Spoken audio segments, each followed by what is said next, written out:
আসসালামু আলাইকুম। Welcome back to my new study blog. আজকের স্টাডি সেশনটা আমি শুরু করেছিলাম 10টা 20 থেকে। 10টা 20 থেকে এটা হচ্ছে আমার সেকেন্ড স্টাডি সেশন। তো 10টা 20 থেকে শুরু করেছিলাম, 1টা 20 পর্যন্ত কন্টিনিউ করেছি। এর ভেতরে 20 মিনিটের মতো ব্রেক ছিল। অনেকক্ষণ টানা স্টাডি করলে অনেক বোরিং লাগে, আর বসে থাকলেও মানে আর পড়তে ইচ্ছে করে না। এর জন্য ব্রেক নিতে হয়।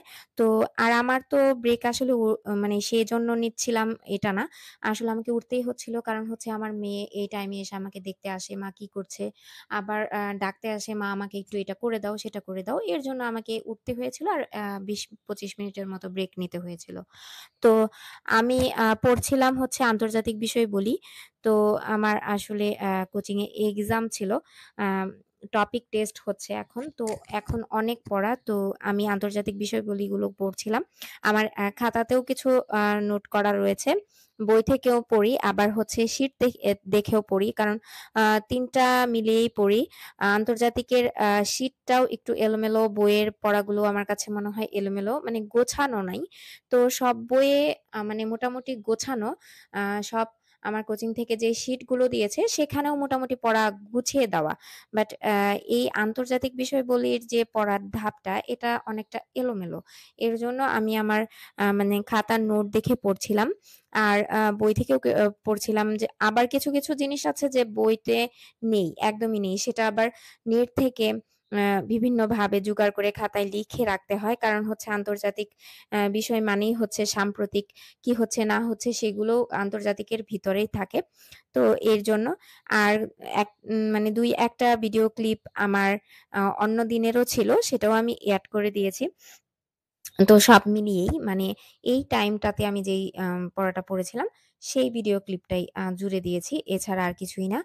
আর পড়তে দেখা যায় যে মানে কিছু খেতে ইচ্ছে করে। মনে হয় কিছু একটা খাই।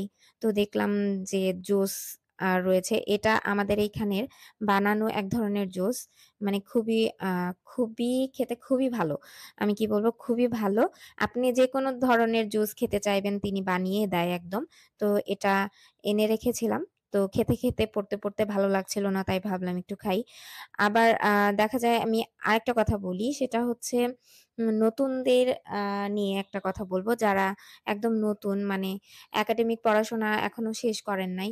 মাত্র অনার্স ফার্স্ট ইয়ারে ভর্তি হয়েছেন, সেকেন্ড ইয়ারে ভর্তি হয়েছেন। তো আমার কাছে কমেন্ট আসে যে, "আপু, আমি ফার্স্ট ইয়ারে পড়ি বা সেকেন্ড ইয়ারে পড়ি বা অ্যাডমিশন দিব।" তো এরকমও অনেক স্টুডেন্ট রয়েছে যারা নাকি বিসিএস এর জন্য চেষ্টা করছে।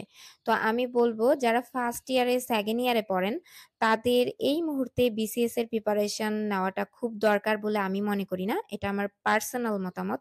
তো আপনাদের ইচ্ছা তো আপনাদের উপর। কিন্তু আমি মনে করি না যে এই মুহূর্তেই আপনাদের বিসিএস এর প্রিপারেশন নিতে হবে।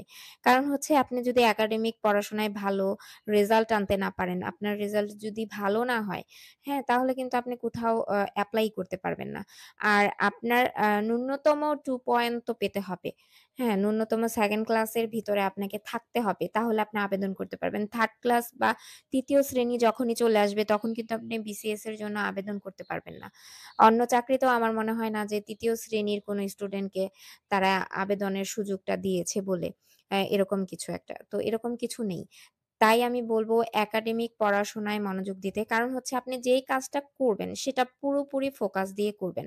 সাকসেস এরকম কিছু না যে আপনাকে আ মানে এমন কিছু যে এরকম ভালো কিছু পেলেই সেটা সাকসেস হবে, এরকম কিছু না। আপনার সফলতা হচ্ছে এমন একটা জিনিস, যেটা যেকোনো জিনিস সেটা করে যদি আপনি মানে আনন্দ পান। একেক জনের সফলতা হচ্ছে একেক রকম। আ কেউ হয়তোবা যে পড়াশোনা করে ভালো একটা চাকরি করে সে নিজের কাছে সফল।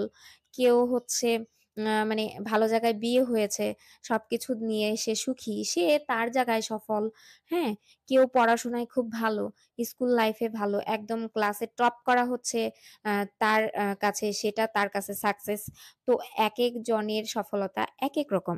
তাই আমি বলব, এখন থেকেই এরকম কিছু প্রিপারেশন না নিয়ে আপনার একাডেমিক পড়াশোনাটার প্রতি নজর দিয়ে সেখানে ভালো একটা রেজাল্ট করেন।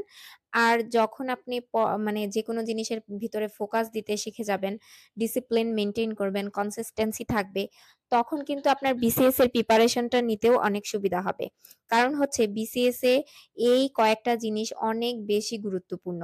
হ্যাঁ? আপনার যদি শৃঙ্খলা ঠিক না থাকে, আপনার যদি মানে ধৈর্য না থাকে, পেশেন্স না থাকে, তাহলে কিন্তু আপনি পারবেন না। আপনি যদি স্যাক্রিফাইস করতে না পারেন, তাহলে কিন্তু বিসিএস এর প্রিপারেশন আপনার পক্ষে সম্ভব না। বিসিএস আপনার পক্ষে সম্ভব না। কারণ হচ্ছে এই কয়েকটা জিনিস যখন আপনি এই একাডেমিক পড়াশোনার মাধ্যমেই শিখে যাবেন, তখন কিন্তু দেখবেন সবকিছুই সহজ লাগছে। তাই আমি বলব নতুন যারা রয়েছেন তারা মানে একাডেমিক পড়াশোনার পেছনে মানে গুরুত্ব দিয়ে তবে আপনারা একটা জিনিস করতে পারেন। মানে ৯ম-১০ম শ্রেণীর যে বোর্ড বইগুলো আছে সেগুলো একটু দেখতে পারেন। মানে বেসিকটা আপনাদের যেন শক্তপোক্ত হয় সেটা একটু মানে করতে পারেন। ঝালাই দিয়ে নিতে পারেন। তো এই ছিল নতুনদের জন্য মানে আমার নিজের মতামত। তো আর কি বলব? তো পড়তে প্রায় দেখলাম যে ১টা ১৫ বেজে গেছে। তো আমি তো আর পড়তে পারছিলাম না। কারণ হচ্ছে এখন বাহিরে যাব। কারণ বাহিরে প্রচন্ড পরিমাণ বৃষ্টি হচ্ছে। আর বৃষ্টি হলে আমার বৃষ্টিতে ভিজতে খুবই ভালো লাগে। কার বৃষ্টিতে ভিজতে ভালো লাগে অবশ্যই কমেন্টে জানাবেন। আর এখন হচ্ছে আমার গোছলের টাইম। আর বৃষ্টিও হচ্ছে। সব ইচ্ছেগুলো, সব স্বপ্নগুলো মানে সব ভালো লাগাগুলো একদম বন্দি করে রেখেছি।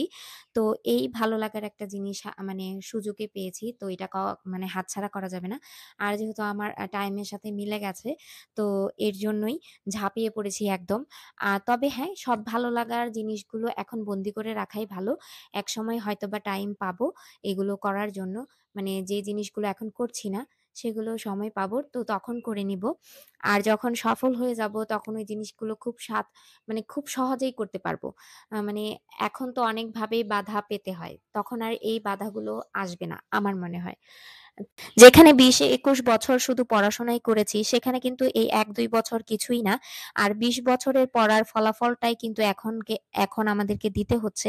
তো ২০ বছরে যারা ফাঁকি মেরেছি, যারা পড়াশোনা করিনি, তাদেরই কিন্তু এখন বেশি কষ্ট করতে হচ্ছে। আমি বলব আমরা সবাই ফাঁকি মেরেছি। কারণ হচ্ছে তখন তো আর বুঝি নাই যে এই জিনিসগুলো আমাদেরকে ফেস করতে হবে। তো এই আরকি। তো এই সময়টাও কেটে যাবে। সবাই ভালো থাকবেন। আল্লাহ হাফেজ।